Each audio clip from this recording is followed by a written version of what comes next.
Et bonjour à tous et à toutes, c'est Elprats et aujourd'hui on se retrouve pour une nouvelle vidéo. Aujourd'hui nous allons parler des comètes pour la partie 3 de Minute Astronomie. Donc c'est parti.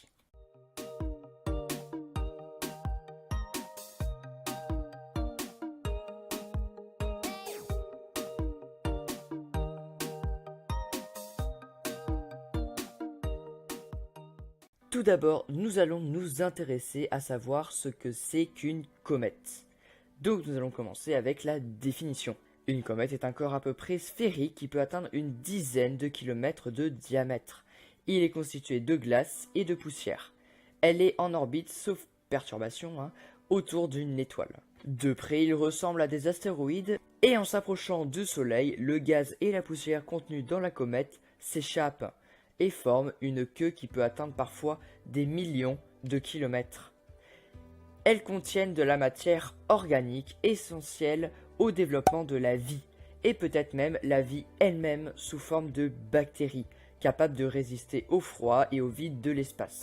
Est-ce qu'on peut trouver maintenant de la vie sur les comètes? J'ai envie de vous dire oui et non. Tout d'abord, chaque comète peut être capable de contenir de la vie grâce notamment aux matières organiques, comme on a vu précédemment. Mais cela peut dépendre des conditions présentes sur la comète. C'est pour cela que des différentes missions ont eu lieu sur des comètes différentes.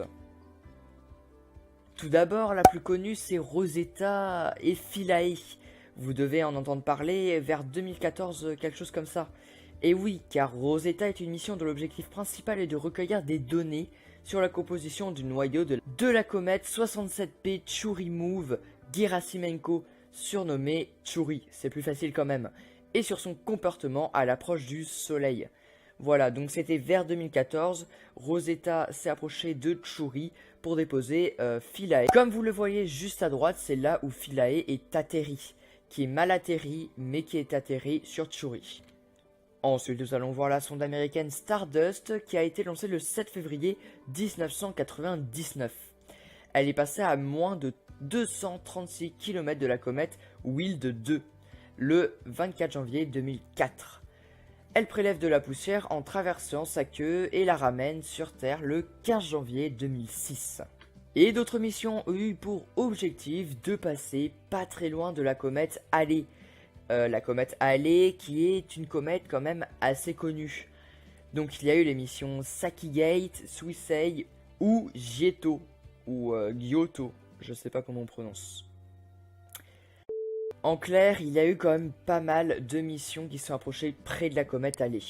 Et oui, vous ne rêvez pas, c'est déjà la fin de cette minute astronomie assez courte.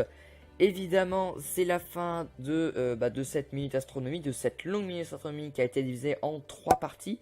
Donc on a vu la première partie sur les météorites, la deuxième partie sur les astéroïdes, et enfin cette troisième partie sur les comètes. Évidemment, je vous invite vraiment à aller voir ces 3 vidéos qui sont évidemment dans la description ou dans la fiche en haut à droite comme d'habitude. En tout cas, c'était Elprats, je vous dis à la prochaine, à plus.